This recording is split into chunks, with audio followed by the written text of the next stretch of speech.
Assalamualaikum warahmatullahi wabarakatuh. Salam sejahtera, shalom, om swastiastu, nama budaya, salam kebajikan.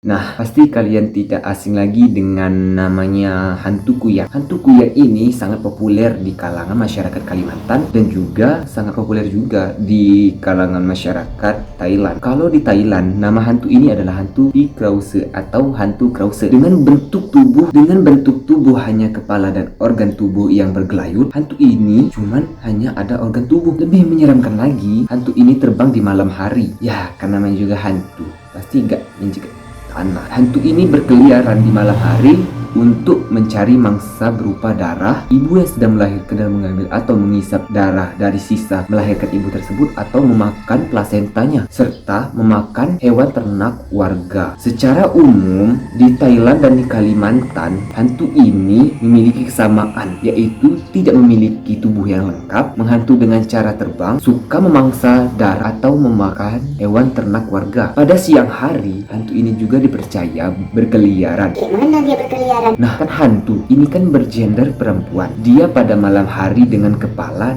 dan organ tubuh yang bergelayut. Pada siang hari atau di waktu fajar, dia ini kembali ke tubuhnya. Di siang harinya, dia seperti perempuan biasa dengan berparas yang cantik. Nah, hantu ini juga dipercaya oleh sebagian masyarakat sekitar sebagai manusia berparas cantik. Ia menggunakan ilmu hitam dan juga di malam hari itu dia berkeliaran untuk mencari tumbal agar mendapatkan berbagai ilmu seperti banyak yang suka dengan dia, tetap cantik dan juga membuatnya kaya. Nah, mungkin dari sebagian kalian sudah mendengar beberapa cerita masyarakat yang ada di Thailand ataupun di Kalimantan secara versi aslinya. Nah, sekarang aku mau ceritakan tentang hantu kuyang versi asli yang dialami oleh ibu yang berinisial N. Kisah ini berawal dari seorang pria yang berinisial C mencari atau ingin tahu tentang kuyang yang ada di Samarinda, Kalimantan. Jadi dia ini pergi ke Perpusda untuk mencari informasi lebih lanjut. Tetapi yang didapatkannya nihil. Tiba-tiba ada seorang ibu petugas perpustakaan tersebut menghampirinya dan menanyakan mencari buku tentang kuyang ya mas, katanya. Nah, setelah itu si petugas ini memberikan buku yang berjudul Pacarku Wanita Kuyang. Setelah berapa lama si pria ini segera menelpon pemilik atau pengarang dari buku tersebut. Buku tersebut ialah si Mbak M tadi. Si pria C ini mengajak untuk bertemu dengan si Mbak N. Nah, setelah mereka bertemu, pria itu banyak menanyakan tentang banyak hal tentang kuyang. Mbak ini pun menjelaskan, sebenarnya kisah yang ada di dalam buku ini adalah kisah nyata. Tetapi di dalam buku ini yang berjudul Pacarku Wanita Kuyang, ini adalah cerita asli yang dialami oleh temannya si Mbak N ini. Mbak N ini juga sebenarnya dapat melihat tentang hal-hal gaib seperti hantu-hantu gitulah, tapi tak tahu aku. Nah, pengakuan Mbak N juga atas si kuyang ini bermata merah, berambut panjang keriting sampai menutupi mukanya, berlidah yang menjulur dan bertaring. Bola matanya itu bersinar merah di malam hari. Lebih mengejutkan lagi nih, ternyata Mbak N ini juga pernah bertemu atau menjadi korban dari si kuyang. Pada tahun 1978, Mbak N ini melahirkan anak pertamanya.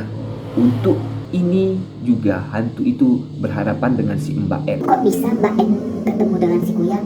Kan Mbak N bisa melihat si makhluk-makhluk astral tersebut. Kuyang ini menghisap darah dari sisa melahirkan Mbak N tadi sampai kering. Beruntung saja Mbak N ini selamat dengan si anaknya tadi. Sejak itu Mbak N percaya bahwa namanya kuyang masih ada atau berkeliaran di daerah Kalimantan. Mbak N ini juga menuturkan bahwa habitat kuyang yang ada di Kalimantan itu sudah menipis karena permukiman yang ada di Kalimantan itu, tutur dari si Mbak ini sudah padat sehingga membuat si Kuyang sudah tidak muncul atau jarang muncul. Nah, dan juga Kuyang ini tinggal di permukiman warga yang sepi. Mungkin Kuyang itu tinggal di tempat yang sepi untuk merahasiakan ilmunya.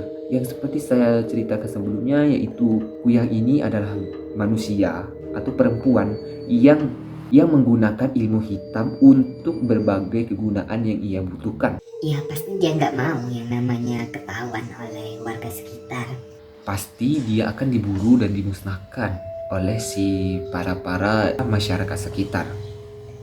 Karena mungkin sebagian dari si Kuyang itu meresahkan, dan jika dia ketahuan oleh warga sekitar maka pasti akan diburu dan dimusnahkan. Kita sebagai manusia yang beragama sepatutnya tidak boleh menggunakan ilmu hitam. Justru sebaliknya, kita harus taat dan meningkatkan iman kita sesuai agama yang kita anut. Kita boleh percaya dengan ilmu hitam tersebut dan juga alam-alam gaib, tetapi kita tidak boleh menggunakan atau menjalankannya secara rutin serta menggunakannya untuk pedoman tuntunan hidup. Mungkin sekian video dari saya, sampai jumpa di video selanjutnya.